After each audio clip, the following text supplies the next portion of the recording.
Genuinely unbelievable. Those are the two words I would use to describe this year's Division I NCAA championships. We saw all 6 short sprint records, not just beat, but demolished. And then some. The performances were so outside the realm of imagination. Over the span of a few days, the fan base slowly devolved from celebrating to skepticism to genuine disbelief. I don't think I've ever seen a sport do that before. Results being so unfathomably good, people just start outright hating. And somehow, that wasn't even the worst part. It was easily the lead commentator going senile on mic. Tharp, but a great start from John Campbell at Arkansas. He just made an amazing move between hurdle 3 and 4, and he was going for that time. Look at this. This, if it's not windy, it's a world record. 12:75. On day 1, during the men's prelims, we'd get a premonition of things to come. 20-year-old Jacoby Tharp would evaporate the 110 hurdle world record. He just made an amazing move between hurdle 3 and 4, and he was going for that time. Look at 12:75, I have a complete breakdown right here, but over the weekend, I was able to expand my list of athletes who broke the world record at age 21 and under. A point that really drove home just how legendary this performance is. And now, it's just an even longer list of even more legends. There's like a 99% chance Tharp becomes a monster. He would also go on to back this performance in the final with a 12:90, enough to be top 10 all time, but he knows the moment got the better of him. Today, I was probably 70% execution and 30% trying to run fast, which was not the best thing to do. Also, trailing behind him was Kendrick Smallwood in 12:95, who is 5'7". Do you know how unique that is? In the top 30 hurdlers of all time, there were only 2 athletes below 180 centimeters tall. Now there's him, and he's shorter than them by an entire 3 inches. On God, there's no more excuses now. Then, the very next day, 20-year-old Adaejah Hodge in the women's 100-meter prelims uncharacteristically flies out the blocks, takes it easy through the line. Hodge. It's Hodge and Shanti Jackson. 10:63? I mean, listen, I thought we'd be getting close to a record, but this?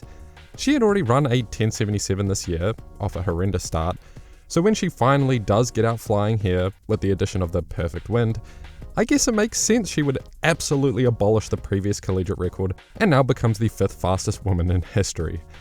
And even though the commentator, Dwight sees one of the fastest times ever run by a woman, he opts to say nearly nothing. It's Hodge and Shanti Jackson. And that's how they finish 1-2. Those are your automatic qualifiers. Jamisha Ford well back in lane 8. New collegiate record. Now moving on to day 3, men's finals, the 100 meter. I've been backing and yapping about 21-year-old Kanyinsola Ajayi all year. And while Jordan Anthony has been struggling to prove himself of the hype, Ajayi just stamps his foot down, 9:72. Which would be greeted by Dwight with 7 seconds of silence. Ajayi all the way.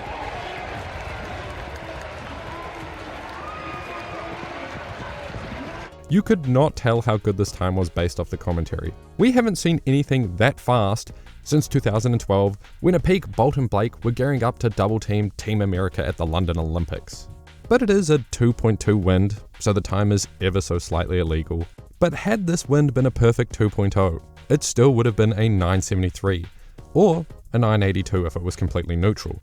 So yeah, he didn't officially beat Christian Coleman's 9:82. But does that really matter when we have genuine 9.6 potential right in front of us? No, I don't think it does.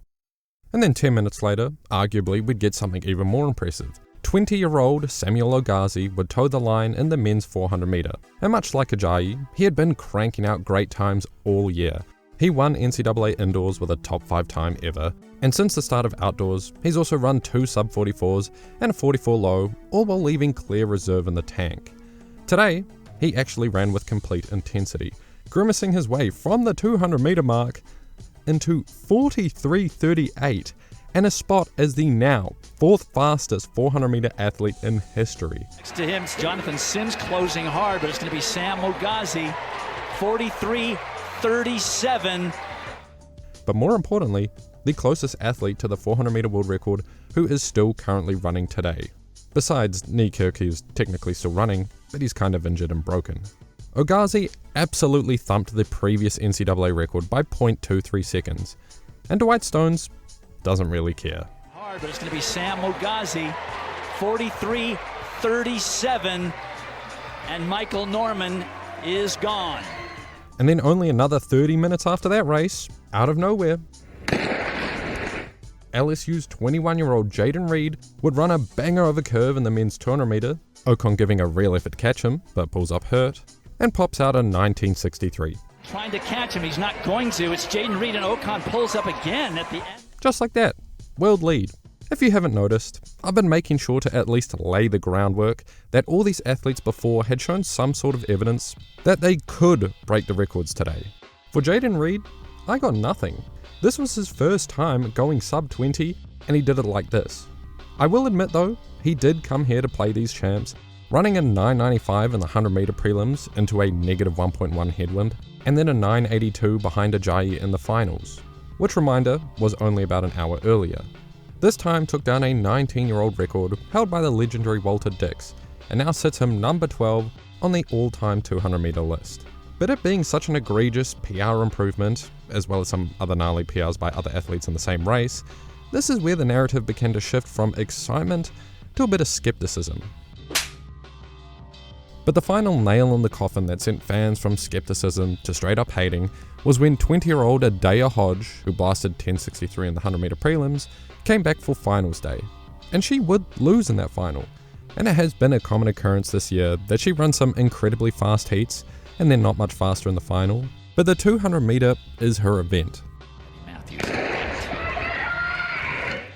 She has a flying top end speed that no one in the NCAA can catch. And after the final curve of this race, that was that. Not going to give up this lead. Adaejah Hodge running for a little redemption after that 100, depending on what... 21.68 seconds, sending Abby Steiner's previous record of 21.8 to the grave, and taking a spot in the top 8 of all time. Hodge has had a past with doping, that much has been made obvious, but props to her, she took it on the chin and tackled these questions at point blank with complete transparency. Why was that, I don't know if secret's the right word, but why was that kept so quiet for these last couple of years? I'm not really sure. They told me not to say anything. That's in the past, and I'm moving forward, still working hard and showing the world that I'm Adaejah Hodge and life goes on. There's nothing I can do about it. All year, she has been exceptional. Coming back from a ban and 18 months away from competitive racing, these times are astonishing. Athletes usually come back from bans worse. Yeah, of course, it sets a gross precedent. But hate her or not, she did serve her time. She's out here running historically fast, and now she's entering a very unique conversation. Hodge's PRs are now almost identical to Melissa Jefferson Wooden's. And these were just the records beat by the 21-year-olds and under. We also saw the women's 400 and 800 records go down to slightly older athletes who had also been showing signs before this meet. Now, there are two conclusions to pull from all of this. Firstly, Dwight Stones needs to hang up the microphone, man. Like, what is this? 7 seconds of silence after a 972.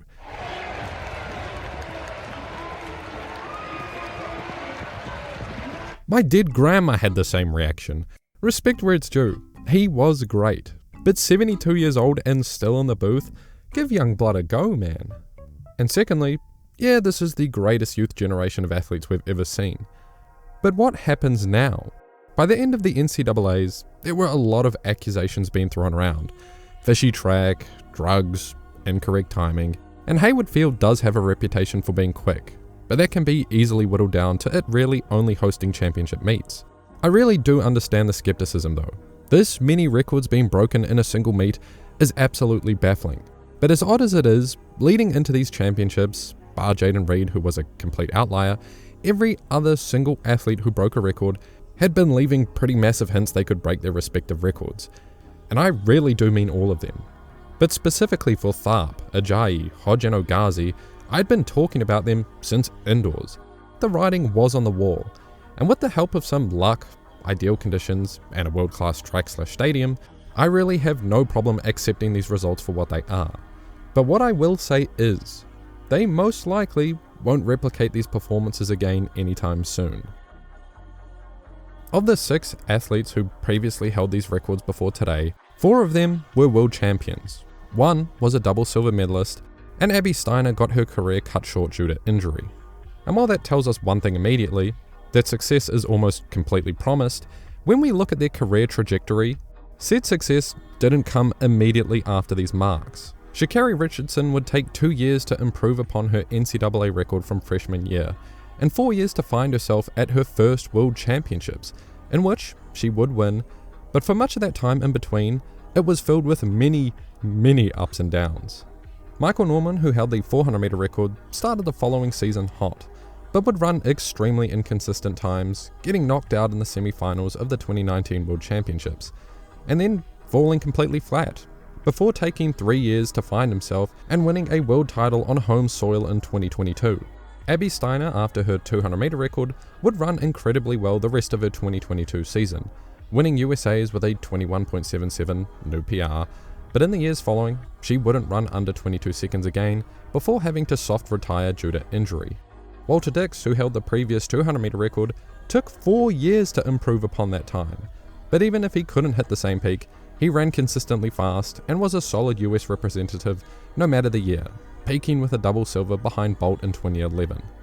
And yeah, then of course there's Christian Coleman and Grant Holloway, who did find immediate success after their NCAA seasons. But that's a 2 in 6 chance a record holder finds immediate success. And this brings me all the way back around to Gout Gout. Remember his disappointing performance from earlier this week, where the extremely humble Tobogo humbles Gout. He shouldn't get comfortable racing with the seniors. He still has a long way to go. He should by all means play with his age mates. God, he's so humble. Gout faced a ton of scrutiny and was straight up ridiculed for this, albeit really bad race. And I predict some of these athletes from today will inevitably face the same when they struggle to replicate their mark from today. But as I've laid out for you, that isn't out of the norm. What is out of the norm is breaking out and then immediately crushing the world's best at age 17. But to really nail home my point, there is no better example than the gold standard himself, Usain Bolt. Back when track performances weren't scrutinized on a weekly basis by the likes of every nerd like me on social media, it was completely normal for athletes to emerge with a banger performance, then just not run well for a while. At 17, when Bolt ran his 1993 junior world record, the rest of his season that year was filled with times in the 21 seconds. The next year, he averaged a time of 20.47 seconds, excluding his 26-second time, and the next season, he averaged 20.35. It was only really 2007, 3 years later, when he really hit the ground running, coming second at the 2007 World Championships, age 21. If we had been following Bolt week by week since his 1993 at age 17, he would have been getting fraud-checked weekly. So my point, and overall conclusion for this video is, I think the times were legit, cut him some slack, and we were so goddamn toxic this week. I'm of course excited to see how they'll finish this season, but more so, I'm even more excited to see what they'll be able to produce in the long term. See you all next time.